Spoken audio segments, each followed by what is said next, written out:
ඕගොල්ලෝ මේ අදත් එකතු වෙලා ඉන්න chefstyle YouTube channel එකත් එක්ක සුබ දවසක් කියලා පිළිගන්නවා ඕගොල්ලෝ සියලු දෙනාම. අද මම ඔයගොල්ලොත් එක්ක කතා කරන්න යන්නේ මොකද්ද මේ experience එක කියලා තමයි කතා කරන්න යන්නේ. ගොඩක් දෙනෙක්ට තියෙන ප්‍රශ්න තමයි chef කෙනෙක් කියන්නේ කෑම හදන එක විතරයි මොකද්ද මේ experience එක කියන්නේ කියලා ගොඩක් දෙනෙක් අහනවා. chef මට අවුරුදු 2ක 3ක වගේ පළපුරුද්දක් තියෙනවා experience එකක් තියෙනවා. chef නමුත් අවුරුදු 15ක 20ක විතර වගේ වැඩ කරන කෙනා හදන විදිහ තමයි මම chicken curry හදන්නේ, පරිප්පු curry හදන්නේ, කුමන හෝ ඩිෂ් එකක් හදන්නේ. එයා හදන විදිහටමයි ඒ රහටමයි මාත් හදන්නේ. ඉතින් මොකද්ද මේ එක්ස්පීරියන්ස් එක කියලා ගොඩක් දෙනෙක් අහනවා. මම හැමදාම කියන වගේ chef කෙනෙක් කියන්නේ කෑම හදන එක විතරක් නෙමෙයි. ඔයාලට ගොඩාක් දේවල් තියෙනවා මේ ක්ෂේත්‍රය තුල ඉගෙන ගන්න.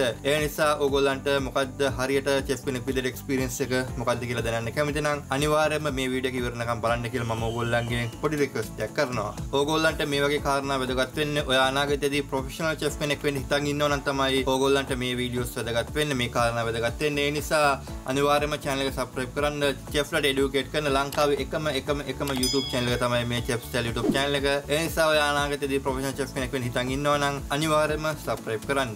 මේ වීඩියෝට අදාළ ආටිකල් එක මම පළ කරලා තියෙනවා www.chefstyle.cm කියන මගේ website එකේ. පල්ලෙහා තියෙනවා link එක. පළවෙනි comment section එකේ මම pin කරලා තියන්නම් ඒ website එකට අදාළ link එක. ඒ website එකට ගියත් ඕගොල්ලන්ට detail ඇතුව බලා ගන්න පුළුවන්. ඉතාමත්ම සරල ඉංග්‍රීසියෙන් තමයි මම ඒ ආටිකල් පළ කරන්නේ. ඕගොල්ලන්ට ගොඩක් දේවල් ඉගෙන ගන්න පුළුවන් මගේ website එකට ගියොත්. මේ වීඩියෝ කර ඉන්නද්දි මට මතක් වුණ කාරණා තමයි මීට මාසෙට විතර කරේ මට ස්ටුඩන්ට්ලා දෙන්නෙක් කතා කරුවා. එක හොටෙල් ස්කූල් එකෙන් කියලා තියෙනවා ඕගොල්ලෝ අපේ course එක කරුවොත් ඕගොල්ලන්ට රැකියාව ලබා ගන්න පුළුවන් first committee chef කෙනෙක් විදියට. අපිට මේ වගේ මුදලක් වැය වෙනවා. ඔයා මේ මුදල pay කරුවොත් ඔයා course එක කරලා ඊට පස්සේ අපි training දානවා. training දැම්මට පස්සේ ඕගොල්ලන්ට පහසුවෙන් සම්බන්ධ වෙන්න පුළුවන් මේ first committee කියන position එකට කියලා ඒ hotel school එකෙන් කියලා තිබ්බා. ඒ මට කතා කරලා කිව්වා chef එහෙම පුළුවන්ද කියලා. මම ඒගොල්ලන්ට කිව්ව කාරණාවක් තමයි first committee කියන්නේ මට පෞද්ගලිකව first committee ලබා ගන්න අවුරුදු 4ක් 5ක් විතර වගේ කාලයක් ගත වුණා first committee කියන position එකට එන්න. first committee position එක කියන්නේ ඉතාමත්ම වගකීමක් තියෙන position එකක්. මම ඊළඟ වීඩියෝ එකේ බලාපොරොත්තු වෙනවා position එකෙන් position එකට ඕගොල්ලන්ට කරන්න තියෙන වැඩ රාජකාරී මොනවද කියලා වීඩියෝ එකක් කරන්න. මම මේ වගේ වීඩියෝ කරනවට කැමති නම් පල්ලෙහා තියෙනවා comment section එකක්. comment section එකේ අංක 1 කියලා comment section එකේ comment එකක් දාන්න යන්න.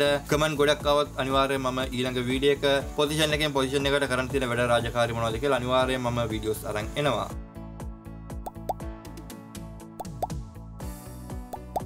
මම කතා කරන පළවෙනිම කාරණේ තමයි ඒ කියන්නේ ඔයා chef කෙනෙක් විදියට ඕගොල්ලන්ට experience එක ඕනනම් ඔයා මේ දේවල් ඉගෙන ගන්න ඕන. පළවෙනිම කාරණේ තමයි ආහාර පිළියෙල කිරීම. ඊට පස්සේ ආහාර වලට වග කියන්න ඕන. මොකක් හරි ඇලර්ජික් එකක් આવොත් ඒ වගකීම ඕගොල්ලෝ ගන්න ඕන. ඊට පස්සේ ආහාර වල ගුණාත්මක බව. තුන්වෙනි කාරණේ තමයි ගුණාත්මක භාවය. නියමිත temperature වල කෑම හදලා නියමිත temperature වල කෑම ඇසුරුම් කරලා ඒ වගේ ගුණාත්මක භාවය අපි සාතික වෙන්න ඕන. ඊට පස්සේ කුළු බඩු වගේ දේවල් තෝරගද්දී ඕගොල්ලෝ අනිවාර්යයෙන්ම ඒ සම්බන්ධව දැනුම තියෙන්න ඕන. පස්සේ knife skill අනිවාර්යෙන් තියෙන්න ඕන. කොහොමද knife එකෙන් කපන්නේ කියලා අනිවාර්යෙන්ම ඕගොල්ලෝ දැනන් ඉන්න ඕන. ඊට පස්සේ cooking method ගැන ඕගොල්ලෝ දැනගන්න ඕන. ඊට පස්සේ butchery වගේ වැඩ කරනවා නම් ඒ දේවල් කොහොමද වැඩ කරන්නේ කියලා ඕගොල්ලෝ දැනගන්න ඕන. ඒ කියන්නේ මස් මාළු කොහොමද කපන්නේ කියලා අනිවාර්යෙන්ම ඕගොල්ලෝ දැනගන්න ඕන. ඒකට තමයි මේ food preparation කියලා කියන්නේ. දෙවෙනි කාරණේ තමයි menu development. menu එකක් develop කරනවා කියන්නේ ඔයා මාසයක් දෙකක් ඉගෙනගෙන hotel school එකට ගිහිල්ලා ඒ වගේ කාලයකින් අවුරුද්දක් විතර වගේ ඔයා වැඩ කරපුවාම ඕගොල්ලන්ට බෑ කවදාවත් menu එකක් develop කරන්න. menu එකක් develop කරද්දී බලන්න ඕන කාරණා කීපයක් තියෙනවා.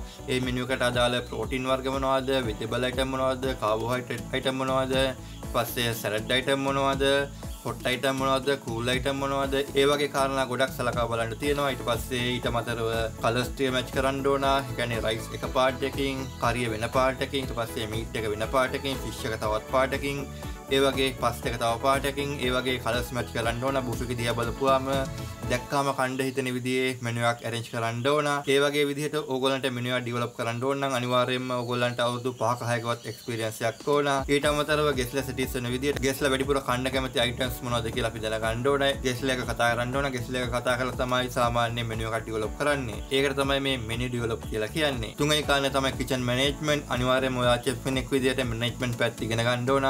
උදාහරණයක් විදිහට ගත්තොත් chef ලව manage කරන්න. ඊට පස්සේ chef ලගේ වගකීම ගන්න. ඒ කියන්නේ මොකක් රසනිපයක් වුණොත් ඒ වෙනුවෙන් මැදහත් වෙලා hospital එකට එහෙම නැත්නම් කුමන ප්‍රතිකර්මයක් කරන්න ඒ දේවල් වලට ඔයගොල්ලෝ මැදිහත් වෙන්න ඕන chef කෙනෙක් විදියට. ඊට පස්සේ training ලාපුවාම ඒ අයට උදව් කරන එක, ඒ අයට guideline දෙන එක, ඊට පස්සේ පිරිසිදුකම සහ සමීපාරක්ෂ පහසුකම් ගැන අනිවාර්යයෙන්ම වැඩි අවධානය දෙන්න ඕන chef කෙනෙක් විදියට. ඊට පස්සේ කාර්යක්ෂම බව අනිවාර්යයෙන්ම සහතික කරන්න ඕන.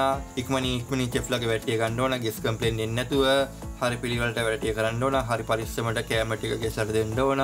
ඊට පස්සේ චෙෆ්ලව ස්වාධීන කිරීම. චෙෆ්ලව ස්වාධීන කරනවා කියන්නේ ඔයාලට පල්ලෙහා යම් කිසි චෙෆ්ලා පිරිසක් ඉන්නවා නම් ඒ අයට කාටවත් ඇඟිල්ල ගහන්න දෙන්න නැතුව ඒ අයව ආරක්ෂා කරන එක තමයි ඕගොල්ලන්ගේ වගකීම. ඊට පස්සේ ශ්‍රී ලංකාවේ තමයි චෙෆ්ලා අතර සහයෝගය. අනිවාර්යයෙන්ම ඔයා කිචන් එක මැනේජ් කරන ඉගෙන ගන්නදී චෙෆ්ලා අතර සහයෝගයෙන් වැඩ කරන්න ඇති අනිවාර්යයෙන්ම ඉගෙන ගන්න ඕන. චෙෆ්ලා අතර ප්‍රශ්න නැති වෙන්නේ නැතුව කොහොමද වැඩ කරන්නේ කියලා අනිවාර්යයෙන්ම ඕගොල්ලන්ට එක්ස්පීරියන්ස් එක තුලින් තමයි ඒ දේවල් ලබා ගන්න පුළුවන් වෙන්නේ. ඊට පස්සේ හතරවෙනි කාරණය තමයි ටීම් ලීඩර්ෂිප් එක. අනිවාර්යයෙන්ම ඔයා DCDP, CDP, sous chef, executive chef වගේ පොසිෂන් වල ඉන්නවා නම් අනිවාර්යයෙන්ම පල්ලෙහාන ටීම් එකට ලීඩර් වෙන්න ඕන. ඔයා DCDP පොසිෂන් එකේ ඉන්නවා නම් අනිවාර්යයෙන්ම CDB ලට අනිවාර්යයෙන්ම CDB ලට සහයෝගය දෙන්න ඕන. ඔයා CDB පොසිෂන් එකේ ඉන්නවා නම් ඔයා අනිවාර්යයෙන්ම සූ චෙෆ් ලට සහයෝගය දක්වන්න ඕන. ඔයා සූ චෙෆ් වගේ පොසිෂන් එකේ ඉන්නවා නම් අනිවාර්යයෙන්ම ඔයා එක්සිකියුටිව් චෙෆ්ට සහයෝගය දක්වන්න ඕන. ඔයා පොඩි පොසිෂන් එකේ ඉන්නවා නම් ඔයා කොමිටරි 2 1 වගේ ඔයා පොසිෂන් වල ඉන්නවා නම් අනිවාර්යයෙන්ම ඔයා උඩ ඉන්න ස්ටාෆ් එකට උඩ ඉන්න CDB ලට එක්සිකියුටිව් චෙෆ් ලට අනිවාර්යයෙන්ම ඕගොල්ලෝ සහය දක්වන්න ඕන. ලීඩර්ෂිප් එක ලබා දෙන්න ඕන. ඒ කාර්යය හරියට කරගන්න. ඒක තමයි මේ ටීම් ලීඩර්ෂිප් කියලා කියන්නේ. ඊට පස්සේ පස්වෙනි කාරණය තමයි ක්වොලිටි කන්ට්‍රෝල්. චෙෆ් කෙනෙක් විදිහට අනිවාර්යයෙන්ම ක්වොලිටි කන්ට්‍රෝල් ගැන ඉගෙන ගන්න ඕන. උදාහරණයක් විදිහට ගත්තොත් කිචන් එකට එන අයිටම් අනිවාර්යයෙන්ම ක්වොලිටි වෙන්න ඕන. උදාහරණයක් විදිහට ගත්තොත් vegetable item, fruit item, meet item, fish item, dry item, dairy item අනිවාර්යයෙන්ම ක්වොලිටි ප්‍රොඩක්ට් වෙන්න ඕන. අනිවාර්යයෙන්ම ඔයා ක්වොලිටි ප්‍රොඩක්ට් මිලදී ගත්තොත් ඕගොල්ලන්ට ගෙසලට දෙන්නේ ක්වොලිටි කෑම. ඒ නිසා ඔයා ක්වොලිටි ප්‍රොඩක්ට් ගැන ඔයා අනිවාර්යයෙන්ම දැනගන්න ඕන. ක්වොලිටි ප්‍රොඩක්ට් විදිහට ගත්තොත් ඔයා කෑම සම්බන්ධ විතරක් නෙමෙයි ඕගොල්ලෝ පාවිච්චි කරන අයිටම් ඕගොල්ලෝ ක්වොලිටි බව රැක ගන්න ඕන. ඒවා කොහොමද හසුරවන්නේ කියලා මනා දැනුමක් තියෙන්න ඕන ඕගොල්ලන්ට. ඒ නිසා අනිවාර්යයෙන්ම ඕගොල්ලෝ ක්වොලිටි කන්ට්‍රෝල් ගැන දැනගන්න ඕන හැම අයිටම් එකකම. චෙෆ්ලාගේ පවා ක්වොලිටි ගැන ඕගොල්ලෝ දැනගන්න ඕන. ඊට පස්සේ හයවෙනි කාරණේ තමයි ක්‍රියේටිවිටි ඇන්ඩ් ඉනෝවේෂන්. චෙෆ් කෙනෙක් විදිහට අනිවාර්යයෙන්ම ක්‍රියේටිවිටි එක තියෙන්න ඕන. සහ ඉනෝවේෂන් එක තියෙන්න ඕන. අලුතෙන් කෑම හදන්න, අලුතෙන් සෝස් වර්ග හදන්න, අලුතෙන් ඩෙසර්ට් වර්ග හදන්න, අමුතුවෙන් සෝස් වර්ග හදන්න, අමුතුවෙන් මේන් ඩිෂ් හදන්න, අලුතෙන් කාවින්නයක් try කරන්න. ඒ වගේ දේවල් අනිවාර්යයෙන්ම ඔයා ඉගෙන ගන්න ඕන. ඒක මේ මාසෙන් දෙකකින් ඔයගොල්ලන්ට ඒ එක්ස්පීරියන්ස් එක ලබා ගන්න බෑ. අඩුම තරමේ අවුරුදු 4-5කවත් එක්ස්පීරියන්ස් එකක් තියෙන්න ඕන. එනිසා ඔයා චෙෆ් කෙනෙක් විදියට සහ ඔයා ඕනම ක්ෂේත්‍රයක රැකියාවට යන්න හිතන් ඉන්නවා නම් තමන්ගේ ක්‍රියේටිවිටි එක ගැන අනිවාර්යෙන් දැනගන්න ඕන. ක්‍රියේටිවිටි සහ ඉනෝවේෂන් එක වැදගත් වෙනවා ඔයා ඕනම ක්ෂේත්‍රයකින් ඉස්සරහට යද්දී. ඊට පස්සේ අටවෙනි කාරණය තමයි ප්‍රොබ්ලම් සෝල්ව්. ඒ කියන්නේ ප්‍රශ්න විසඳීමේ හැකියාව ඔයගොල්ලන්ට තියෙන්න ඕන. චෙෆ්ලා අතර තියෙන ප්‍රශ්න, අනිත් ඩිපාර්ට්මන්ට් එකේ තියෙන ප්‍රශ්න ඒ ප්‍රශ්න ඔයගොල්ලෝ අනිවාර්යයෙන්ම විසඳන්න හැකියාව තියෙන්න ඕන. සමහර කට්ටිය ප්‍රශ්න විසඳගන්නේ ගහගෙන බැනගෙන.